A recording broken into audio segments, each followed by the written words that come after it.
What's up, guys? Welcome back to Ion Busing and Trucking Institute's YouTube channel.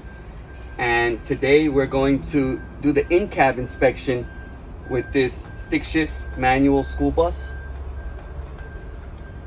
It's always good to do it with the stick shift because you don't want any restrictions. If you do the Class B.PS license, you also can drive anything underneath, which is the box truck and the smaller buses. And if you have an unrestricted Class B.PS license, then you can drive pretty much any Class Bs, box trucks, small buses, big buses, stick shift buses, 10 speed, 12 speed trucks. They have a lot of different makes and models. So you want to make sure, always plan for the future, because when you're older, you're not gonna want to do all that traveling. Maybe you want to settle down with a nice school bus job, from sanitation to school bus, or vice versa. You want to make sure that you have an unrestricted license, because some companies have box trucks, but they carry heavy loads, and in order to carry those loads, you do need a manual vehicle. So always remember, don't cut yourself short. If you do the test in an automatic, then when you go back to get the unrestricted license, you would have to do the road test again in the manual bus. So it's good to just get it out the way in one shot. And of course, the instructors here at Ion Busing and Trucking Institute will help you every step of the way, from start to finish, from people who have zero experience and also people who have years of experience. They all learn something from Ion Institute, because here all of our instructors are instructors that have been driving for years and instructors that have a lot of passion. So let's start with the safe start. Our seatbelt has no cuts, no frays, properly adjust, and it is properly mounted. All the mounting bolts, not rusted, cracked, or missing, and it properly latches. Our buckle and belt is not broken, it's not damaged, and the buckle is also properly mounted to the bracket of the seat, and the mounting bolt is not rusted, it's not cracked, it's not missing. My seat properly adjusted, and I can reach all my pedals. My vehicle is in neutral. Then I want to put my vehicle to the on position. All my warning lights turn on and off, including the ABS. All my gauges straddle from left to right. And the warning lights that are on is due to low air pressure. We drained the tanks yesterday night when we were finished. Now I will make sure my parking brake is applied. My foot is covering my brake pedal, and my clutch pedal is all the way down.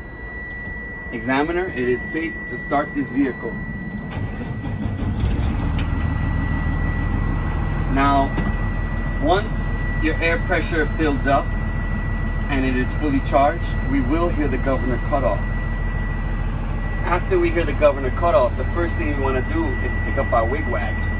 This wigwag is very important. If you forget the wigwag, then you will fail your road test. So make sure, anytime you hear that governor cutoff, look at your wigwag. If it's already up, then it's good. If it's down, make sure you put it up. Every wigwag is different. If you see in this wigwag, it has an arrow pointing this way, so we would have to go up this way. If vice versa, if the arrow's pointing the opposite way, we would go the opposite way. Now, as it's building its air pressure, we don't want to do anything. We just want to sit comfortably, make sure it's fully charged. Once it's fully charged, we'll pick up our wigwag, and then we're going to start with our air brake test. Once we get the air brake test out the way, then we can do our Incab wraparound. After our Incab wraparound, we want to make sure we check the back of our vehicle the aisle, the chairs, the back emergency door. Once we come back, we'll finish it off with our 2-point brake test, which is our parking brake and service brake. A lot of people confuse the 2-point brake test with the actual air brake test. Remember, the 2-point brake test, you just want to check if your parking brake is holding and if your service brake is holding. But for the original air brake test, you have to do your static test where you're checking for air leaks. Then you want to do your low pressure warning test when you pump it down to 60 psi. And then the wig-wag will drop, our low pressure alarm will turn on, and our warning light will turn on. And then finally, we'll pump it down to do our spring brake test, which is between 20 and 40 psi. Our parking brake will apply, our warning lights will stay on, and our alarm will stay on. Once we're done with the spring brake test, then we want to do the air buildup test, where we turn on the vehicle again and rebuild our air pressure, and that indicates that our air compressor is working and our governor cutoff is working. So always put those two things separate. Your air brake test is your air brake test, and then your 2-point brake test, that's the last thing you have to do before you drive out from the parking lot or before you conclude your inspection. And we're about to have a fully charged air tank, so we're about to start.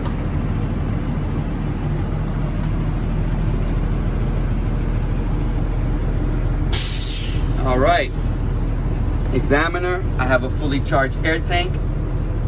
It's about 125 psi or around 125 psi. I'm going to pick up my wig-wag, and now I will do my air brake test. I'm going to shut off my vehicle and I'm going to put it back into the on position. So the vehicle has to be off. The engine has to be off, but the instruments have to be on. So we have to put it one click to the right to the run position. Now I'm just going to cover my brakes. A lot of people tend to slam the brakes all the way down. You don't want to slam it all the way down. I believe that's due to being so nervous, but just remember, just cover your brakes. Once you cover your brakes, you have to release your parking brakes. So examiner, I am going to start my static test.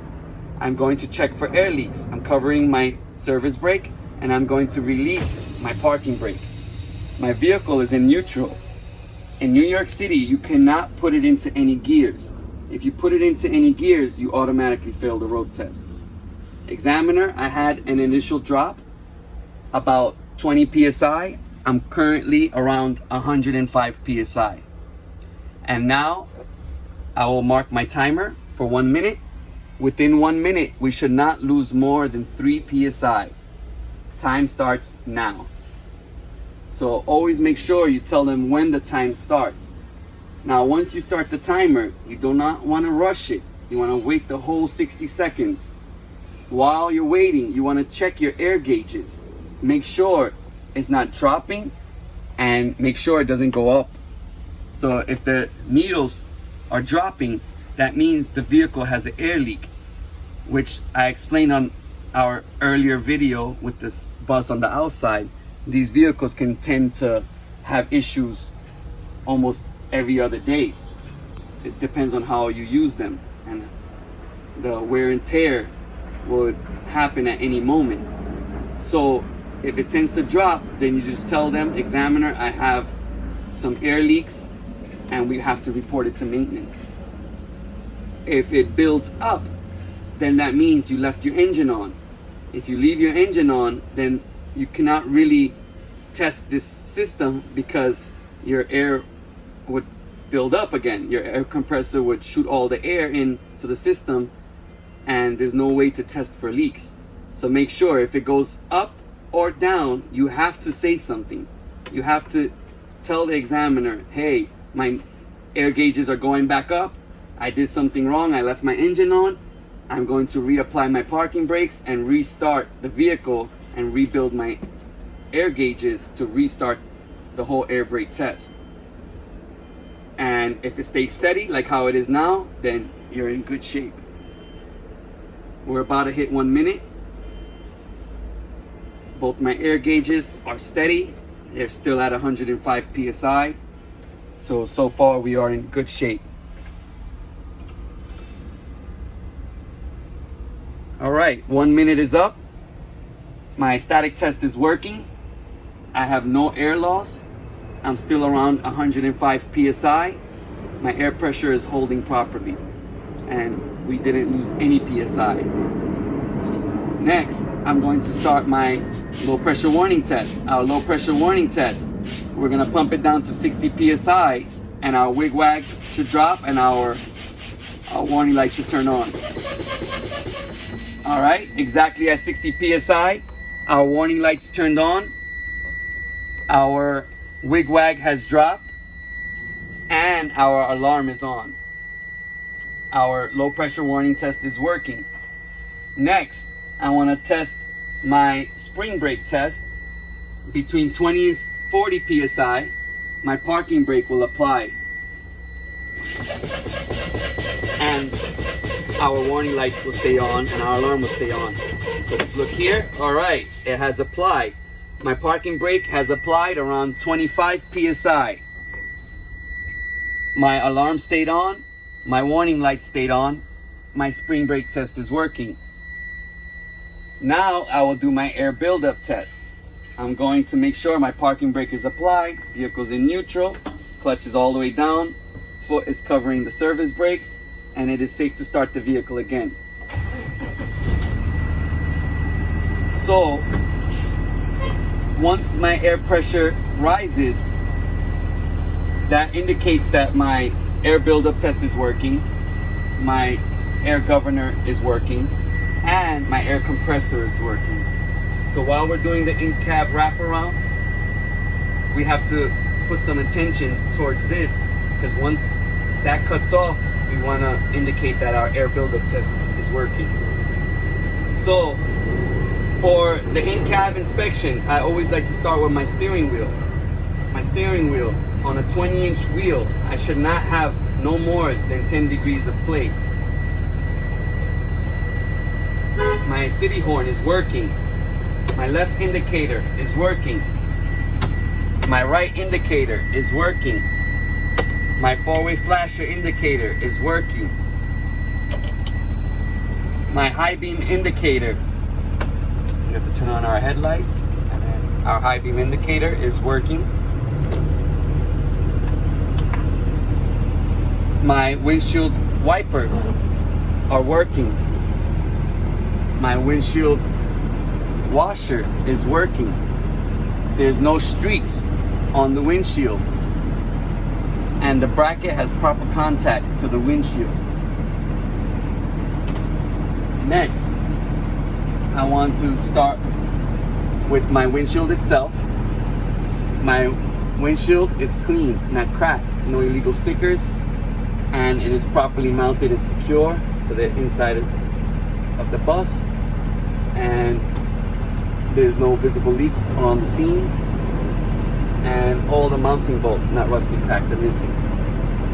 From there, I would want to get into my gauges. First, we have our oil pressure gauge. Our oil pressure gauge is between 50 and 75 psi, which is proper level, and there is no warning lights. Our water temperature gauge, it's around 100 degrees Fahrenheit. It's slowly rising, and there is no warning lights. Our air governor has cut off, which means our air brake buildup test is working, or our air buildup test is working. We have fully charged on both primary and secondary air gauges, around 125 psi, and our air governor is working, and our air compressor is working. So that was just for the air buildup test. Now we're going to go back to where we left off on the gauges. Our next gauge is our RPM gauge. Our RPM gauge is idling around 700 RPM. It is proper level, and there is no warning lights. Our miles per hour gauge is at proper level 0, and there is no warning lights. Over here, we have two digital gauges. Our first one is our voltmeter gauge. Our voltmeter gauge has proper charge. It's at 13.9 volts.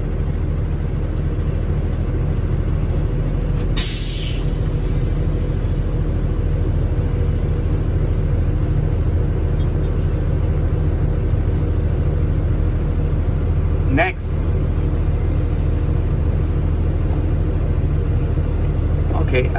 on this vehicle, there's only one digital gauge. Oh, the next gauge is our fuel tank.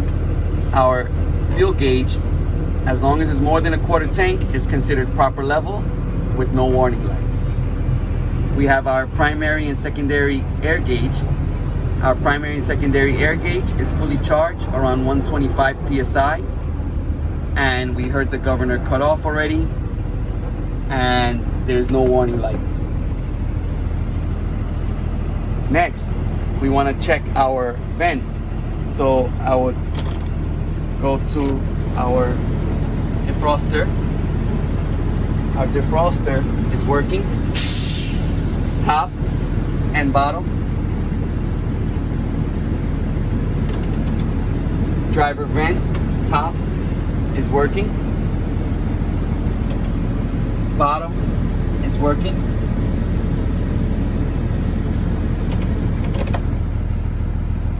After that, we can do our parking valve. Our parking valve is not broken, cracked, or damaged, and there's no audible leaks. We have our gear shifter.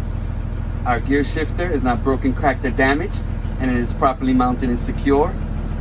The rubber boot, no abrasion, no bulges, no cuts, and all the mounting bolts are in place, not rusted, cracked, or missing. Our floor is clean, no grease, no debris, and there's no obstructions behind our pedals and no holes. Over here,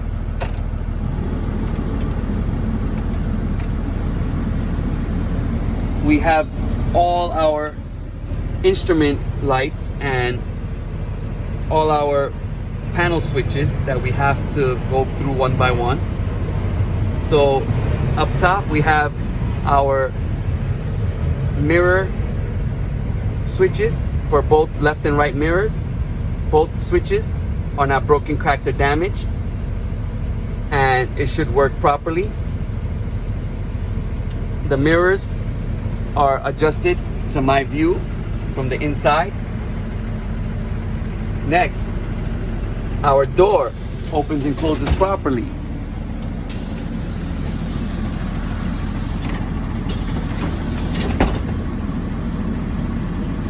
Our amber warning light should be working. Our front dome light is working. And it's also our passenger dome lights, they're all working.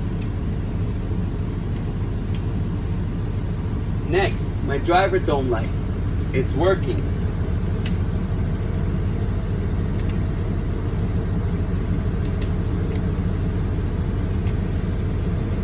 Over here, it says this is our forward heater. I hear it, it's working. So you have multiple heaters in this bus for the front, middle, and back. Our sensor heater, I hear it, it's working. Our step heater, I hear it, it's working. Our air horn is working. Our driver fan is working. Our windshield fan is working. Destination light should be working. The mirror heat should be working. Our ID marker lights are all working. Those are all the interior and exterior lights.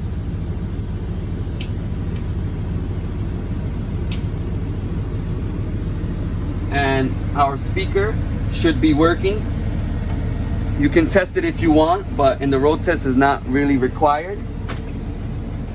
Testing. Testing, 1, 2. Our exterior speaker should be working. Testing, 1, 2.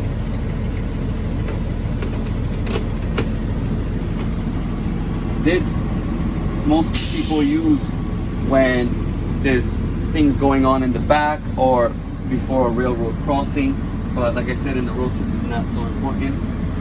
And all the other buttons are basically not usable. But if you want to add, you can add more components here. Next, I want to go to my emergency equipment. My emergency equipment, I have my fire extinguisher, which is properly rated 10 BC, and it is properly charged and it is up to date. I have my first aid kit, minimum of 9-piece first aid kit. It is intact, not broken or damaged, and inside of the first aid kit you also can carry your spare bulbs and fuses if you don't have any other space around the bus. So in this vehicle we do carry our spare bulbs and spare fuses. 3 spare bulbs, 3 spare fuses are also located inside of the first aid kit. We have our 3 red reflective triangles. Our 3 red reflective triangles should be intact, not broken, cracked, or damaged. Next, we have our passenger equipment. Our passenger equipment includes our seatbelt cutter, working seatbelts. Our seatbelt cutter is present, and we have working seatbelts in the back. Inside here, we also have a body fluid kit and a fire blanket. So remember, your emergency equipment is your fire extinguisher, first aid kit, spare bulbs and fuses, and your 3 red reflective triangles. Your passenger equipment is your seatbelt cutter, working seatbelts. You also need a body fluid kit and a fire blanket. And you also need emergency exits, which we'll check later. Next, I want to examine the height and weight of our vehicle. 10.6, 29,000 pounds, total of 42 passengers in this vehicle. Our registration and insurance is up to date. Now, we have to get up and check the chairs. My chair has no cuts. It's not broken, it's not damaged. It's properly mounted and secure to the bracket. The bracket is properly mounted and secure to the floor. All the mounting bolts not rusted, cracked, or missing. Seat belts, no abrasion, no bulges, no cuts, no frays. And it properly latches and unlatches. My aisle is clear.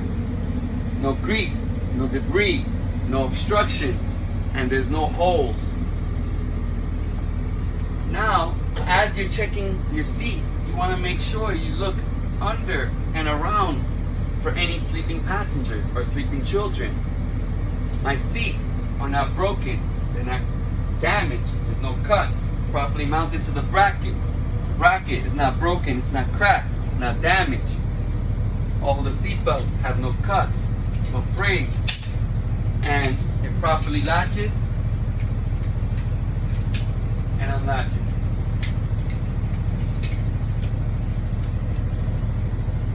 Going to the back, my seats are not broken, there are no cuts, there's no damage.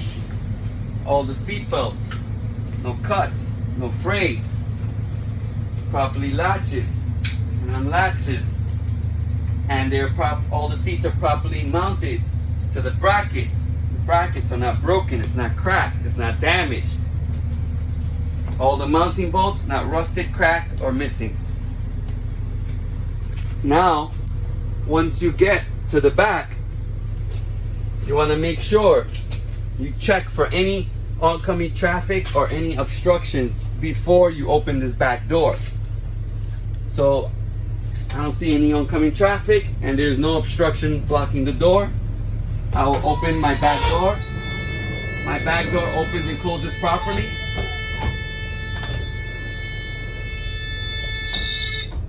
And the alarm turns on and off. The door is not broken, it's not cracked, it's not damaged, and there is no illegal stickers. All the mounting bolts are in place, not rusted, cracked, or missing. Now you want to look on your driver's side and look on your passenger side to see how many emergency exits you have on the windows. You have to calculate how many emergency exits you have in the full vehicle. So I have 2 emergency exits on my passenger side window, properly marked and labeled. I have 3 emergency exits on the driver's side window, and one of them is actually a door as well. So 2 on the passenger side, 3 on the driver's side, 2 on the roof, and 1 in the back door. So total, this bus has 8 emergency exits. 2, 5, 6, 7, 8. Now, as you're going up, you want to make sure you say it nice and loudly that I'm going to check for any sleeping passengers as I walk back up. And you want to make sure you look on and around the bus, because sleeping children can be very sneaky and they will go to places we never thought that they would fit, and they would be sleeping right in there. So once you get to the front, examiner, there is no sleeping passengers, there is no sleeping children on this bus. Now, we are still not finished with our inspection because we have to do our 2-point brake test. So in this case, I'm going to make sure I have my seatbelt on before I do my 2-point brake test. And since we have a fully charged air tank, I'm going to pick up my wig-wag again. So examiner, now I'm going to do my 2-point brake test. My first one will be towards my parking brake. Parking brake is applied. I'm going to put it to a low gear. And since this is a manual transmission, I'm going to release my foot off of the service brake and release the clutch a little bit more than half, an inch above the brake pedal, and see if the bus rolls forward. If the bus rolls forward, that means we need brake adjustments before we leave. And we want to test it at least 2 times. So we want to let the clutch go in and out at least twice. And when you do that, the vehicle will have a little shake. So once you feel that little shake, and that means that your parking brakes are holding. If the vehicle is going to roll up, then remember, that means we need brake adjustments before we start driving. So my parking brake is applied. I'm going to check the surroundings. There's no oncoming traffic. There's no objects around the vehicle. No obstructions. Alright, I'm going to have 2 hands on the wheel. And I'm going to release my service brake. And I'm going to go on top of the gas pedal. My parking brake is holding the first time.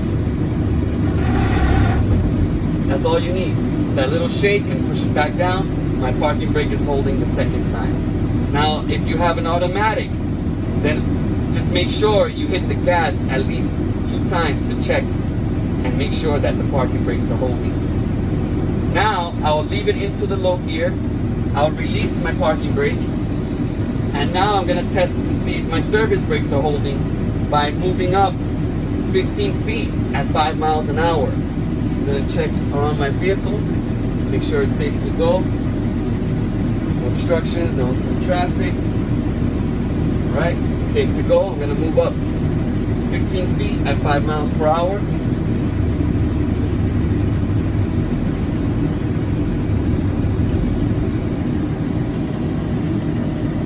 Service brakes are holding the first time. I'm gonna try it one more time. Here to go.